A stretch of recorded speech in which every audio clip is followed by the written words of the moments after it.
malam hari ini kita belajar tentang Islamologi, Islamologi yang kedua. Ini baru pertama kali saya ngajar di suatu STT. Islamologinya ada Islamologi 1, Islamologi 2. Nah, pada waktu Islamologi yang kedua ini, kita akan belajar mulai dari melengkapi dari Islamologi yang pertama. Sekarang dijabarkan lebih rinci. Kita kalau ngomong tentang Muhammad, informasi tentang Muhammad itu hanya dapat dari hadis-hadis dan kitab-kitab sejarah-sejarah Islam. Di luar tulisan-tulisan hadis maupun kitab-kitab sirah, mustahil kita bisa mendapatkan gambaran sejarah tentang Muhammad yang agak lengkap. Karena sumbernya hanya dari Islam yang paling lengkap, yang mau nggak mau, kita menggunakan data-data dari mereka ini. Kalau sumber-sumber kitab-kitab sejarah Islam yang tertua, itu ada 3. Saya masih punya 2. Yang satu, ini bukan Tabaqol, tapi Tabaqat. Yang satu ini Tabaqat Al-Kubra, saya tidak punya. Kitab-kitab sejarah dalam Islam yang tertua tentang Muhammad, yang paling umum Sirah Nabawiyah Ibnu Hisham. Ibnu Hisham itu bukan penulis pertama, dia menyadur dari penulis sejarah Islam yang tertua, yang bukunya sekarang sudah tidak ada, dari Ibnu Ishaq, beberapa hipotesa. Kemungkinan Sirah Nabawiyah yang ditulis pertama kali Ibnu Ishaq itu hilang, karena narasi di dalam Sirah Nabawiyah Ibnu Ishaq kemungkinan sangat vulgar. Sehingga ada kompilasi yang dilakukan oleh Ibnu Hisham yang sekarang menjadi rujukan di dalam semua dunia Islam. Selain Sirah Nabawiyah, Tabaqat Al-Kubra Ibnu Sa'ad, kitab Perang-Perangnya Muhammad, tulisannya Waqidi. Kitab Al-Maghazi, dia tidak menceritakan sejarah Muhammad mengenai biografi, masa lalu, segala macam.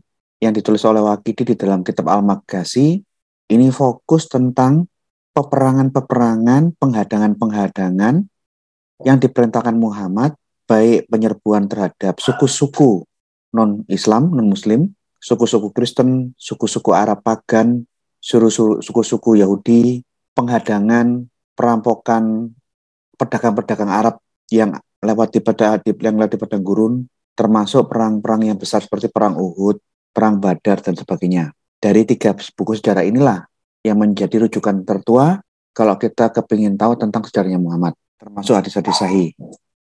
Nah, kalau kita berbicara tentang Muhammad, kajian kritis tentang sejarah tentang sosok Muhammad ini penuh dengan kontroversi. Kita tahu secara klaim opini umum, Muhammad adalah anaknya Abdullah dari ibunya yang bernama Aminah. Nah, klaim umum ini kalau kita kaji berdasarkan data-data sejarah yang ada dari Islam sendiri, karena mustahil kita bisa mendapatkan kisah-kisah tentang Muhammad di luar sumber-sumber Islam. Klaim ini akan dipertanyakan karena belum tentu benar. Salah satu sumber tertua selain kelasnya setelah zamannya kitab Al-Maghazi, Sirah Nabawiyah Ibnu Hisham, dan Tabaqat Al-Kubra, di dalam Sirah Al-Halabiyah mengenai nama asli Muhammad dan bagaimana sosok kehidupannya dia, itu menarik untuk kita cermati yang akan kita pelajari malam hari ini. Di dalam Sirah Al-Halabiyah volume 1 halaman 128, setelah pamannya Muhammad yang bernama Katem itu saudaranya Abdullah, anaknya Abdul Muthalib, itu meninggal. Di saat saudaranya Abdullah, anaknya Abdul Muthalib itu meninggal, pamannya Muhammad, Abdul Muthalib itu sangat sedih. Oleh karena itu, di saat Muhammad lahir, kakeknya Muhammad memberi nama Muhammad itu Katem, seperti dengan nama pamannya, anak yang dia sayangi. Jadi nama asli Muhammad itu Katem. Katem itu artinya hinggap, tapi ada yang mengatakan maksudnya Katem itu bukannya ini menghina. Ada yang saya baca itu arti Katem itu kotoran. Kalau kita baca Sirah Al-Halabiyah, the real name, nama asli Muhammad itu Kilab atau Kalb itu kalau kita baca itu memang lucu.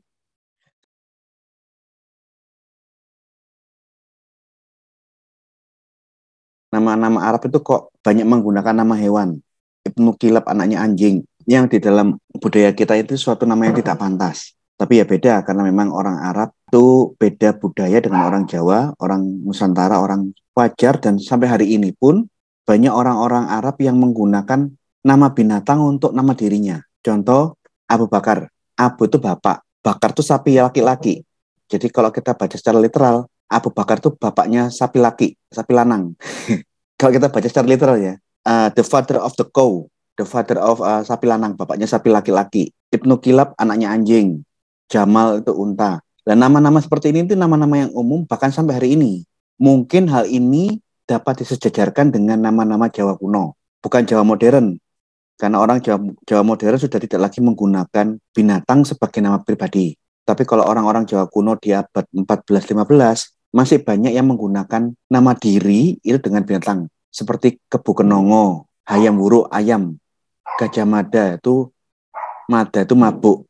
Gajah mabuk. Yang kayak gini-gini banyak. Bahkan menjadi raja-raja, orang-orang yang sangat terkenal di dalam sejarah Nusantara.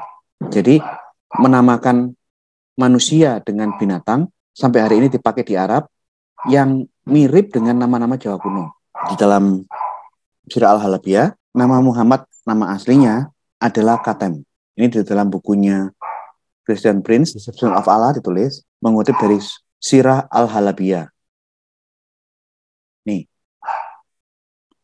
Jadi Muhammad itu bukan nama pribadi, kemungkinan berdasarkan penelitian secara kritis, itu gelar yang diberikan pasca zamannya dia. Di dalam keterangannya yang ditulis oleh Christian Prince, di zaman pra-Muhammad, sebelum Muhammad, di zaman jahiliyah, itu orang-orang Arab jahiliyah itu selain menyembah berhala, menyembah batu, menyembah dewa-dewa, dia mempraktekkan perilaku grup seks. Jadi seorang perempuan disetubui beramai-ramai oleh banyak laki-laki. Jikalau dia nanti hamil, dia bisa memilih dari sekian banyak laki-laki yang beramai-ramai menyetubuinya, mana yang akan dianggap sebagai pasangannya suaminya.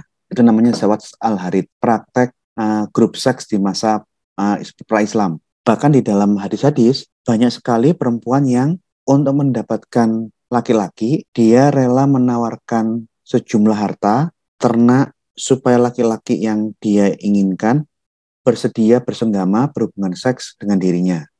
Dan yang menarik di dalam catatan-catatan sejarah yang dikutip oleh Christian Prince, kakeknya Muhammad itu menikah pada hari yang sama dengan bapaknya Muhammad itu menikah. Nah, catatan ini yang ada di dalam Tabaqat Al-Kubro, ini yang akan menjadi poin kita untuk mencermati kontroversi tentang kesejarahan Muhammad. Abdul Muthalib, kakeknya Muhammad, kawin dengan Halah binti Wahab. Hasil pernikahannya kakeknya Muhammad dengan Halah melahirkan anak Hamzah. Hamzah ini adalah pamannya Muhammad.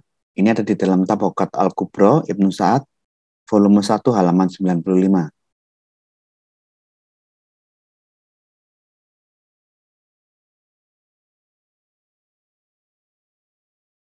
Nah, yang jadi menarik, di dalam catatan-catatan sejarah Islam, Muhammad pada waktu masih kecil, dia menetek menyusui di dada Halah. Halah ibunya Hamzah. Oleh karena itu, Hamzah adalah pamannya Muhammad. Tapi karena Muhammad menyusui di payudaranya Halah berdasarkan hukum Islam, manusia yang menetek lebih dari 5 kali kenyotan di dada seorang perempuan, dia dianggap bersaudara. Nah, ini mulai timbul problem yang ada. Karena Halah meneteki Muhammad karena ibunya sudah meninggal, maka Hamzah bersaudara dengan Muhammad lah. Ini kan mulai repot kan? Pamannya Muhammad adalah saudaranya Muhammad. Dari catatan sejarah, kita bisa lihat pada hari yang sama, kakeknya Muhammad, Abdul Muthalib, dengan Abdullah menikahi kakak beradik. Karena Aminah itu juga anaknya Wahab, Halah itu anaknya Wahab. Jadi salah satu anaknya Wahab dinikahi sama kakeknya Muhammad, anak perempuannya Wahab yang lain dinikahi oleh Abdullah, anaknya Abdul Muthalib. Ini menarik ini. Jadi kakak beradik yang satu dikawini oleh kakeknya, yang satu dikawini oleh bapaknya. Nah, oleh karena itu, tantenya Muhammad adalah istri dari kakeknya. Menarik kan? Kakeknya Muhammad, tantenya Muhammad, karena Aminah kan saudara dari Halah itu kan saudaranya Aminah. Aminah ibunya Muhammad. saudaranya Aminah, saudara ibunya Muhammad, Hala itu kan tantenya.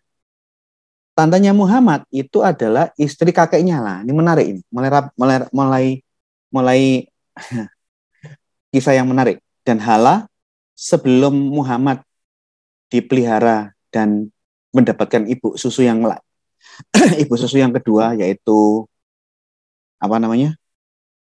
Ada siapa namanya itu? Setelah Hala itu ada dia menyusui ke, aduh saya lupa. Mungkin dalam perjalanan kuliah ini saya ingat lagi. Kalau kita baca data-data sejarah, ini menjadi suatu keluarga yang rumit. Karena kakeknya Muhammad, kakek dan ayah dan anak menikah kakak beradik. Nah ini mulai menarik kan? Hala dinikahi oleh kakeknya, saudaranya Hala, Aminah, dinikahi oleh anaknya. Nih, hukum menyusui di dalam Islam, seorang manusia, seorang bayi yang lebih dari 5 kali mengenyot payudara seorang perempuan, ibu susu, dia akan bersaudara dengan siapapun yang menetek pada payudara ibu tersebut. Karena Hamzah dan Muhammad menyusu pada Hala ibnu Wahab binti Wahab, maka Hamzah dan Muhammad yang seharusnya paman dengan keponakan menjadi bersaudara. Jadi Muhammad itu saudaranya Hamzah, otomatis semua saudaranya Hamzah itu adalah saudaranya Muhammad. Jadi Muhammad naik tingkat menjadi bersaudara dengan semua saudara ayahnya dan semua saudara pamannya. Hamzah harusnya adalah paman saudaranya bapaknya, saudara bapaknya berubah menjadi saudaranya Muhammad sendiri. Kalau nggak muncul, tolong kasih informasi ya. Ali, tafadhali ya akhti Ali. Halo, dengar nggak ini suara ini? Sudah muncul, Pak, muncul. Oke, saya ulangi lagi Ya, ya. Pak. Saya ulangi, ini ada penanya telepon di dalam suatu acara televisi, Umi Ali, ibunya Ali. Jadi yang menelpon ini maminya Ali. Terus ditanya, ada apa saudara? Maminya Ali ini bertanya. Waalaikumsalam. لو سمحت ممكن أسأل الشيخ؟ تفضلي. أنا جدتي رضعتني مع خالتي وجدتي رضعتني مع خالتي. طيب يا Dia bilang neneknya menyusui saya dan tantenya. Jadi dia ini cucu yang ditetei oleh neneknya. Yang mana neneknya juga menyusui tantenya. Nih, dengerin ya. خالي يكشف عندهم ولا لا؟ ايش عيد السؤال؟ عيد السؤال. جدتي رضعتني مع خالتي. مع خالتك نعم. Nenek saya memberi susu kepada saya, breastfeeding, menetai saya, dan juga tante saya. يا خالي طيب اكشف عندهم ولا لا؟ واصبحتي انت اختا لامك. ايوه بس امي ما رضعت. Nah, karena nenekmu memberi susu menyusui kamu, kamu menjadi saudaranya ibumu, katanya begitu. Ini menarik ini Islam. خالتي. ما يهم. اما انت رضعت. Tapi ibu saya enggak menyusui tante saya. Tante saya ditetai oleh nenek saya. Ibu saya enggak menetai tante saya. رضعت من جدتك. ايوه. كم رضعه؟ Enggak ada masalah itu. Pertanyaannya, berapa kenyotan kamu ke payudara nenekmu? 5 رضعات. يعني تام. Apakah lebih dari 5 kali? الرضاعة تام يعني. ايوه. اي انت اصبحتي اختا لام. Ya, saya menetak lebih dari 5 kenyotan di dada nenek saya. Oke, kalau begitu, kamu saat ini secara hukum Islam adalah saudaranya ibumu. Kan asik kan? Ini. بكي. ايوه. لامك. نعم.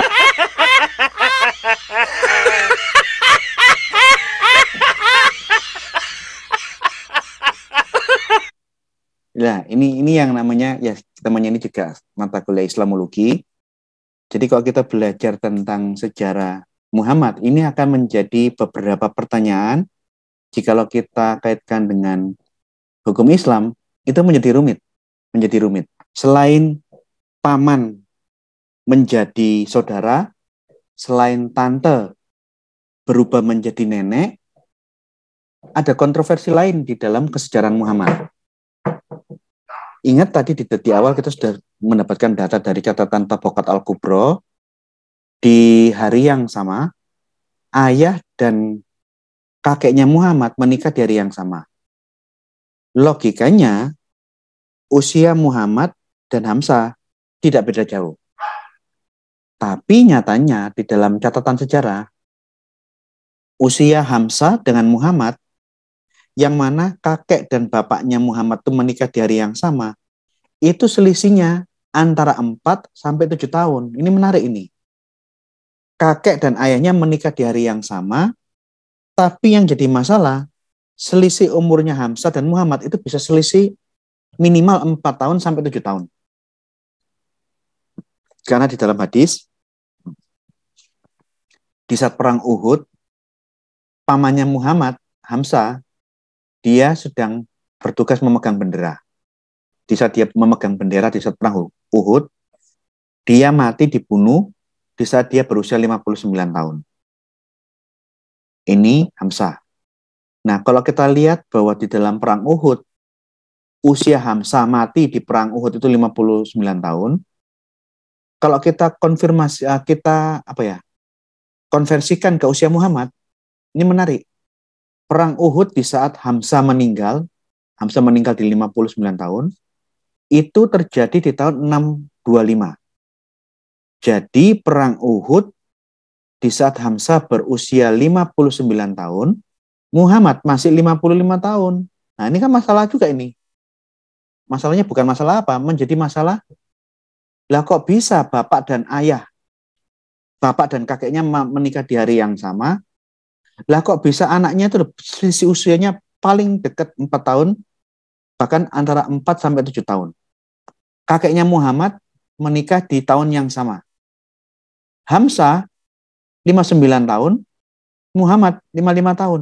Kok selisih 4 tahun? Ini menjadi pertanyaan. Menjadi sesuatu yang teka-teki. Nih, di dalam Tabaqat Al-Kubra, jelas disebut, ada riwayat yang mengatakan perbedaan usia Hamzah dan Muhammad 4 tahun, tapi di dalam riwayat yang lain, ada yang mencatat perbedaannya 7 tahun. Yang mana yang betul, ya kita kurang tahu. Setidak-tidaknya ya kita dapat rentangan perbedaan antara Muhammad dan Hamzah antara 4 sampai 7 tahun. Siapa sesungguhnya ayahnya Muhammad? Ini akan jadi masalah di situ. Kok bisa Hamzah lebih tua 4 tahun minimal? Antara 4 sampai 7 tahun dari Muhammad. Kok bisa? Pertanyaannya, jika Muhammad lebih muda 4 sampai 7 tahun dari Hamzah, kalau begitu yang menghamili Aminah itu siapa coba? Karena setelah pernikahan bapaknya Muhammad mati. Muhammad ini anaknya siapa? Karena kalau kita membaca tentang data sejarah, sulit diterima di akal sehat bahwa Muhammad itu anak dari Abdullah yang sudah meninggal 4 tahun yang lalu, atau setidaknya 3 tahun yang lalu. Nah, ini menjadi pertanyaan. Apa masuk akal? Kok bisa seorang manusia kawinnya sekarang, lahirnya baru 4 tahun kemudian? Ini menjadi pertanyaan. Ini menjadi suatu kontroversi yang selama ini dipertanyakan oleh kaum orientalis maupun apologet seperti saya, CP, pada King Kata juga pernah mengangkat masalah ini. Tapi mengenai hal ini seringkali ditutup-tutupi dan tidak dibuka untuk melakukan kajian kritis di dalam sejarah Islam. Karena ini akan menjadi suatu pertanyaan yang membingungkan semua orang. Ini salah satu catatan hadis yang dikutip oleh Tabaqat Al-Kubra.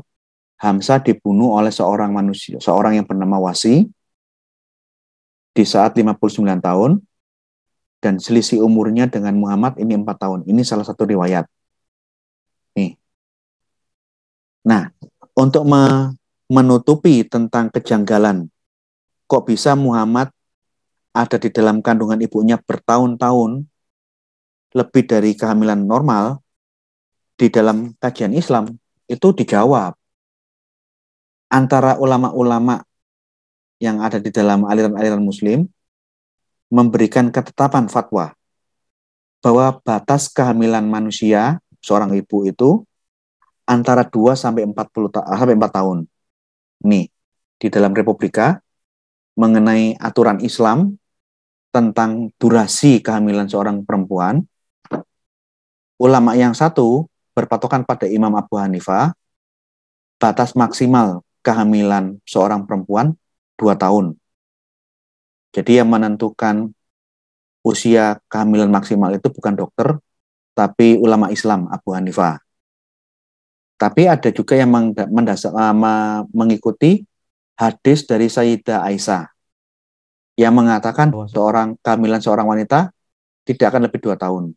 Sedangkan ulama dari mazhab aliran hukum Islam yang lain seperti Imam Maliki, Imam Syafi'i, mazhab Syafi'i yang berlaku di Indonesia, maupun Imam Hambali, 4 imam mazhab berpendapat dari hadis-hadis yang mereka pahami bahwa masa kehamilan seorang perempuan itu maksimum bisa 4 tahun. Kok bisa imam-imam ini memberikan batasan seperti ini? Kemungkinan dugaan saya untuk menetralisir kejanggalan durasi kehamilan Muhammad yang 4 tahun baru lahir. Jadi ditutupi dengan fatwa-fatwa hukum Islam. Jadi di dalam dunia Islam, aturan kedokteran dan biologi tidak ada gunanya karena yang menjadi patokan adalah hadis dan keputusan ulama. Jadi kalau ulama yang satu menetapkan batas maksimal 2 tahun perempuan itu hamil dan bisa melahirkan, ulama Imam Maliki, Imam Syafi'i, Imam Hambali, mazhab-mazhab fikih Islam menetapkan maksimum seorang perempuan bisa hamil selama 4 tahun seperti ibunya Muhammad. Dan mengenai kemampuan di dalam menyenangkan istri-istrinya, Muhammad tidak diragukan lagi karena di dalam banyak hadis dan catatan sejarah sering melakukan persenggamaan dengan banyak istri di dalam satu malam. Kalau kita lihat pas sebelum pramu Islam, memang perilaku itu perilaku pagan Arab Jahiliyah. Tapi kalau di zaman Muhammad, perilaku ini tidak boleh. Seorang perempuan tidak boleh disetubui beramai-ramai oleh laki-laki banyak. Tidak. Tapi yang ada di dalam hadis, Muhammad pernah menyetubui ke semua istrinya, antara 10 atau 9, saya kurang tahu. Semua istrinya didatangi dan digauli pada satu malam. Ini tercatat di dalam hadis. Setelah dia bersetubuh dengan banyak istri dalam satu malam, sekali jalan, di dalam aturan Muslim, orang yang habis bersenggama dengan istrinya harus melakukan mandi junub, menyucikan diri, membersihkan diri setelah berhubungan seks. Dan Muhammad sering melakukan mandi junub bersama istri-istrinya, artinya dia berhubungan seks dengan banyak perempuan, istri, membersihkan diri dalam satu kali mandi.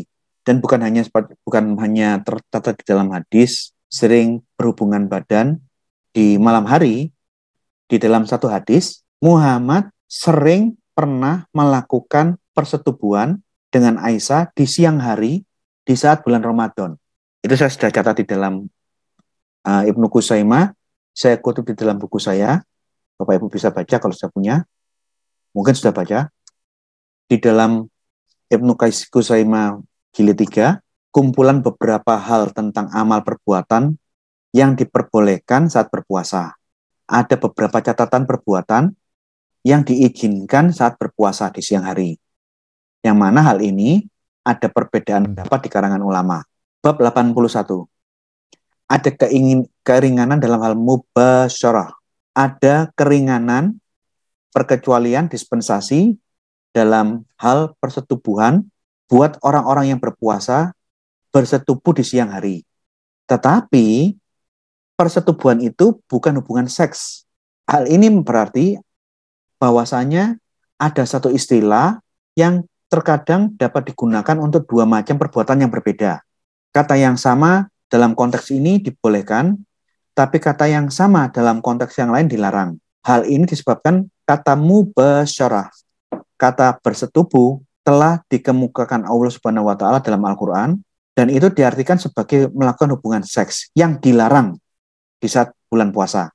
Sedangkan Al-Quran mengatakan bahwa hubungan seks mubasyarah di siang hari pada bulan Ramadan itu tidak boleh. Bahkan ada hadis yang lain menggunakan kata mubasyarah. Hadis dari Muhammad. Sesungguhnya mubasyarah itu membatalkan puasa. Barang siapa yang melakukan mubasyarah, yang melakukan hubungan persetubuhan di siang hari, maka puasanya batal. Nah, tapi Muhammad pun melakukan mubasyarah di siang hari dengan Aisyah. Nah, mubasyarah yang dilakukan Muhammad ini dengan Aisyah, ini adalah persetubuhan yang diizinkan, yang tidak dilarang. Kalau mubasyarahnya yang disebutkan oleh hadisnya Muhammad, mubasyarah membatalkan puasa, mubasyarah di dalam surah Al-Baqarah, tidak boleh berhubungan seks di siang hari, itu membatalkan puasa. Mubasyarahnya Muhammad ini boleh. Jadi inilah yang dijelaskan. Satu kata memiliki dua arti yang berbeda. Ini hadisnya di dalam Ibnu Qushaymah dijelaskan. Ada seorang yang mau tanya kepada Aisyah. Dia mendekati Aisyah tapi dia malu-malu. Karena dia datang malu-malu, gelagatnya ini kan aneh. Akhirnya dia memberanikan diri. Akhirnya kami pergi untuk bertanya kepadanya tentang sesuatu. Tetapi kami tetap merasa malu untuk mengutarakannya. Ada apa? Tanya Sayyidah Aisyah. Ada apa kamu kok maju mundur? Mau tanya nggak jadi. Utarakanlah apa yang akan kalian tanyakan kepadaku. Lalu kami pun bertanya kepada Aisyah. Wahai ibu orang-orang beriman, apakah Rasulullah SAW melakukan persetubuhan? Apakah Rasulullah SAW melakukan hubungan badan ketika beliau sedang berpuasa? Istrinya Muhammad, Aisyah, berkata, ya, dulu Rasulullah sering melakukan hubungan badan, persetubuhan dengan saya di siang hari saat Ramadan. Akan tetapi, beliau Muhammad adalah orang yang paling sanggup menahan nafsu birahinya daripada kalian. Ini saya garis bawah karena ini akan menjadi menarik konsekuensinya. Muhammad yang memiliki kemampuan berhubungan seks yang lebih dari orang-orang normal adalah orang yang paling sanggup menahan nafsu birahinya daripada kalian. Maka konsekuensinya, perilaku orang-orang selain Muhammad waktu itu lebih apa? Paling tidak bisa menahan nafsunya dari Muhammad. Jadi seperti apa? Sembuh pikiran dewi-dewi. Silakan bayangkan dan asumsikan sendiri-sendiri.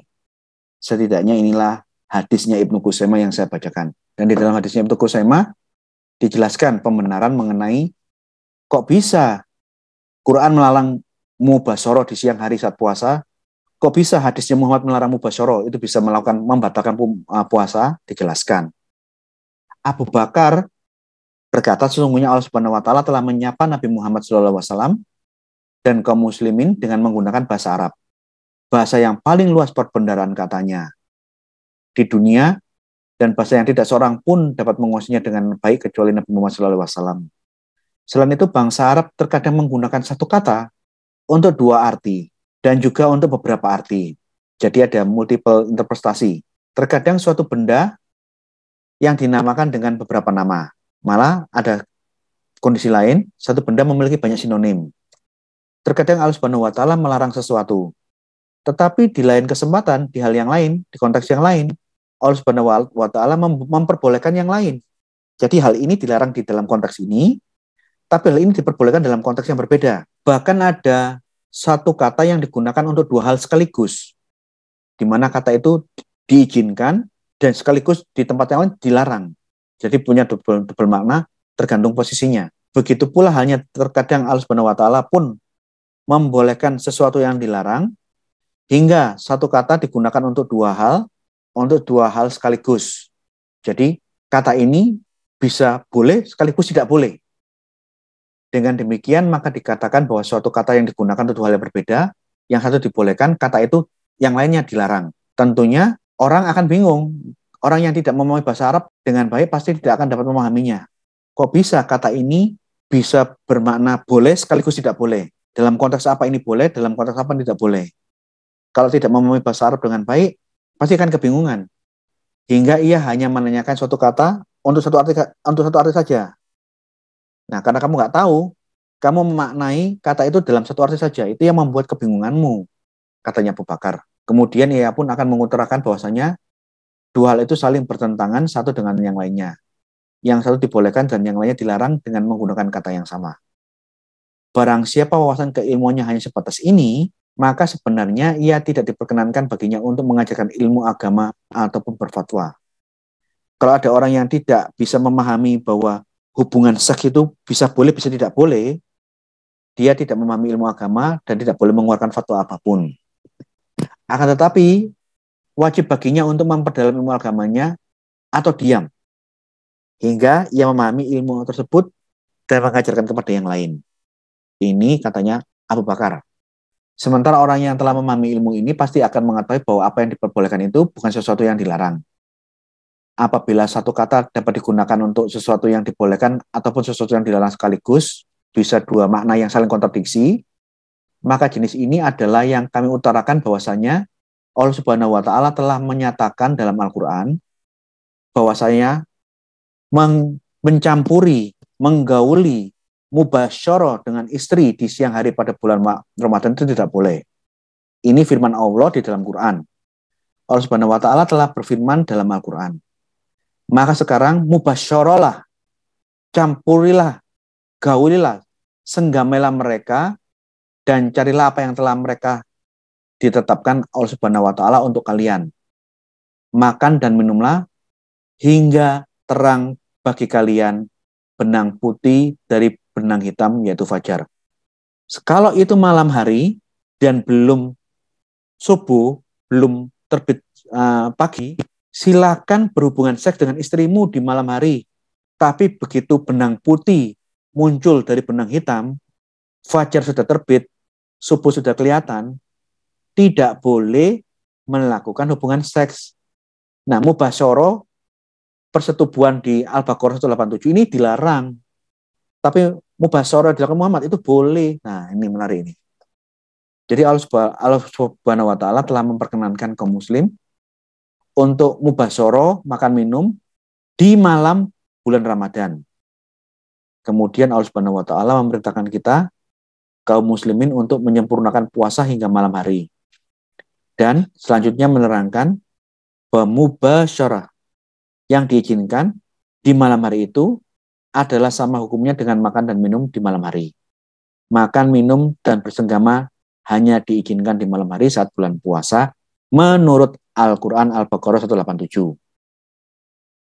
Dengan demikian, Allah Subhanahu wa Ta'ala membolehkan Nabi Muhammad melakukan hubungan badan, persetubuhan mubasyarah yang bukan jima, yang bukan hubungan seks pada siang hari di bulan Ramadan.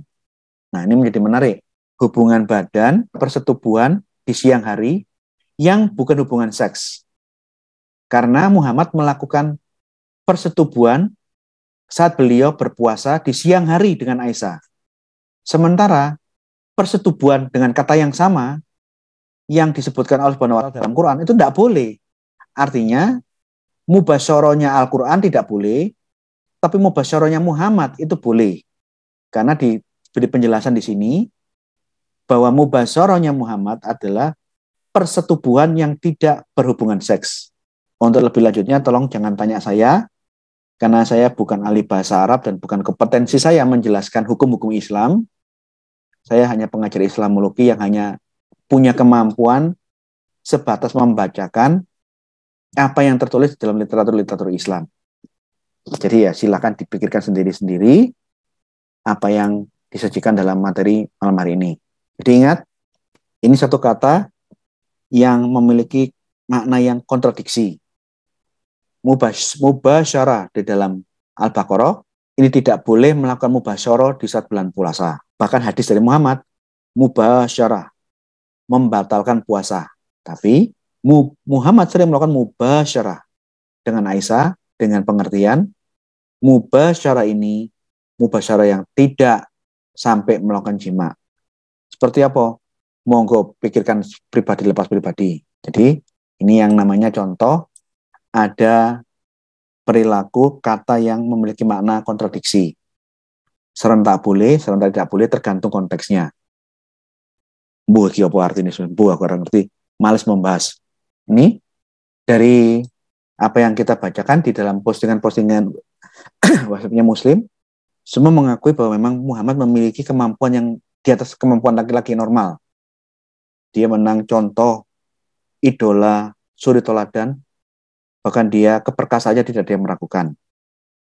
Karena di dalam banyak hadis, ini dari website-websitenya Muslim, sering tercatat Muhammad melakukan hubungan badan dengan beberapa istri sekaligus di dalam satu malam, dan dia melakukan mandi junub, mandi pasca hubungan seks, beramai-ramai dengan istri-istrinya. Artinya mungkin bisa jadi lebih dari 3 orang istri yang digauli Muhammad dalam satu hari, satu malam. Hal ini menunjukkan bahwa Muhammad, beliau adalah laki-laki yang perkasa. Nih, ini dari website Muslim. Dan ada aturannya, dalam hubungan seks dia dianjurkan memberikan kepuasan dulu kepada istri, jangan dirinya sendiri. Karena memang ini adalah pesan sunnahnya Muhammad, puaskan dulu istrinya.